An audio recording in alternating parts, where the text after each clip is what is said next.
Hi, we're here at Devoxx Belgium with José. Hi, So thank Lucy. you very much for joining us. Thank you, Lucy. José, you're a little bit of a Devoxx veteran, aren't you? I know that you're involved very much as well with Devoxx France. Yes, absolutely. I've been co-organizing and co-founding Devoxx France at the very beginning, which was 3 years ago. No, 4 years ago. I can't remember actually. We made 3 Devoxx France.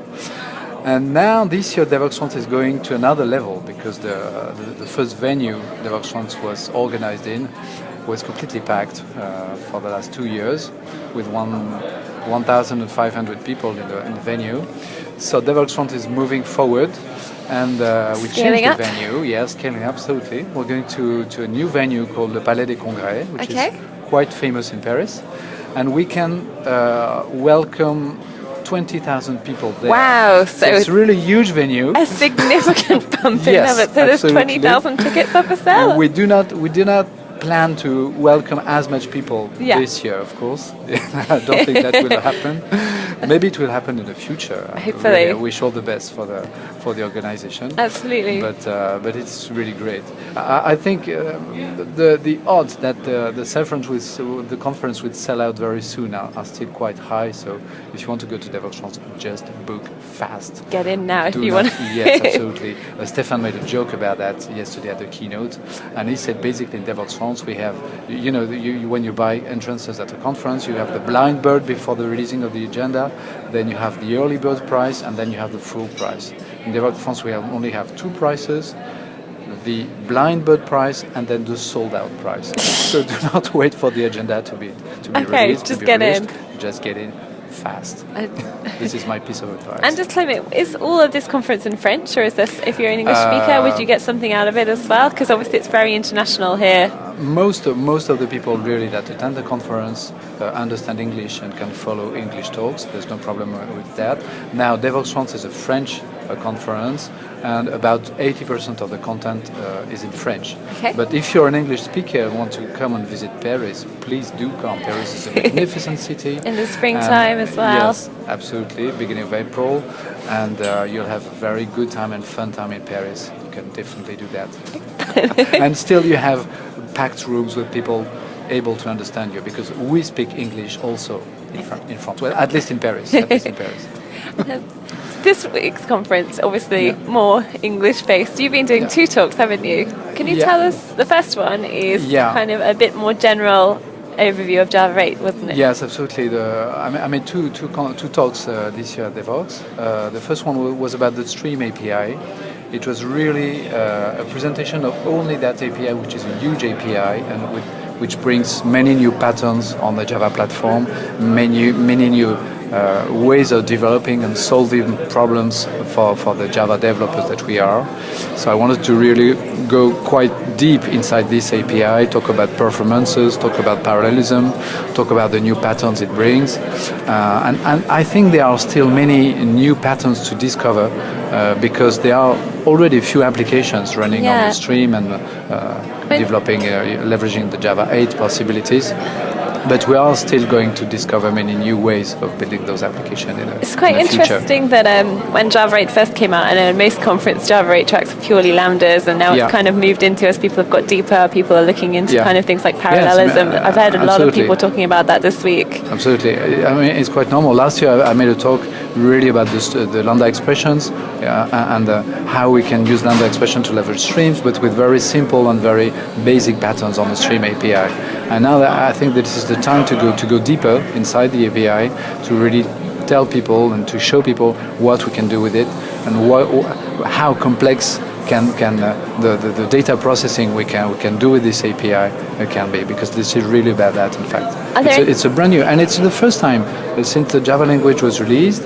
Let's take the Java 2 in 1998. We had this new collection framework, and there was barely any change of the patterns used to process data with the JDK.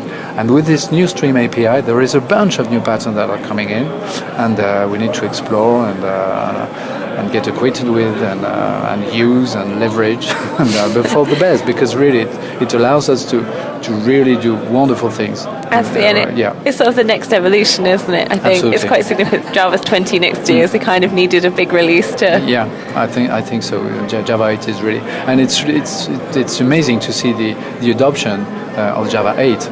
In fact, the adoption is far ahead from Oracle expectations. There was a TypeSafe survey a couple of weeks ago, and it said it's 50% ahead of where they were expecting it to be. Absolutely. And I mean, there is a reason for that. There are reasons for that, and I think that the main reason is that Java 8 really brings new stuff to write applications and to write new APIs.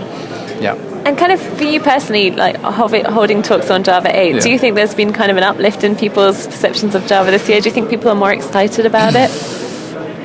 I think that first, people might be kind of afraid of all those new things. Yeah, especially everyone likes change, right? Yeah, especially seasoned developer. But I might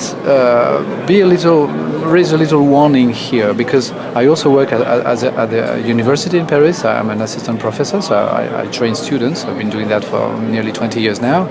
And the students that are coming on the market in the next few years will be trained to these techniques. So they will know the Stream API, as well as the people with 10 years of experience now who were trained with the collection framework when they arrived on the market. Okay, so in 3 or 5 years from now, all those people will not get acquainted with those new tools and those new APIs and those new patterns, will probably have a problem. Okay, so please don't ignore them. Yes, anticipate that. Train yourself, read books, stay relevant, watch online courses, okay, and there are online courses about that. Watch the conferences, watch the conferences on parlays and train yourself. This is really important for everybody. I mean, there will be a problem in 3 or 5 years from now. You think? Yes, I hope there won't be, but I'm afraid there will be. Yeah, yes. I mean, I guess it's so difficult, isn't it, kind of, when you're working really long, intense days, to kind of go and take that initiative and do the training, especially this is the IT industry. I mean, we had Android 5 Lollipop release just a few days, I think it was yesterday. Everybody knows that you need to self-train yourself. You need to read articles, you need to read books, you need to just try things yourself. You cannot rely on others just to improve your technical level, and this is the same for Java 8, I think. Absolutely. And in kind of line with Java 8, you've actually done a course for parlays, haven't you? Yes, absolutely. So I strongly believe in the online course and the online training, the online self-training that people can do. I think that lunchtime, when you have your coffee, it's the right time to just read a quick article, just to watch a video on YouTube or whatever. And there is this new opportunity that Parlays opened to publish online courses. So I indeed published online courses, but I am not the only one. There are more than one course about. Absolutely. People. So I think people should definitely check Parlays, check the online courses on Parlays. What's your course about? My course is precisely about Java8, Lambdas, and Stream. It's a quick overview with very simple examples. So I just wanted, and it's a 90-minute course. And it's quite short. Is this expert level? Is this someone who's kind of been tooling for a few years, or beginners can jump in? Yes, or everyone can definitely jump in. What you need is a fair level of knowledge, of technical knowledge about the Java platform. Okay. But you can jump in, get the example, rehearse, and learn things from that. And then from that level, go deeper, go further. And I will publish other courses to go deeper in that. But the course has been tailored so that you can just have a coffee, watch a module. A module is about 30 minutes long, so you can. How many modules are there in your course? There are 3 modules on it. Okay. Lambda expression, the stream, and the collectors. So every module is just something in its own. So kind of a nice pace series. Yes, it's just. It's a fair progression. I mean, it's not very hard to follow, and hopefully it will help you at least start and build on that and go further. Kind of gain an edge on those annoying students who are nipping at your heels. Definitely. Thank you very much. Definitely. And we look forward to seeing the course. Okay. Thank you. Thank you, Lucy.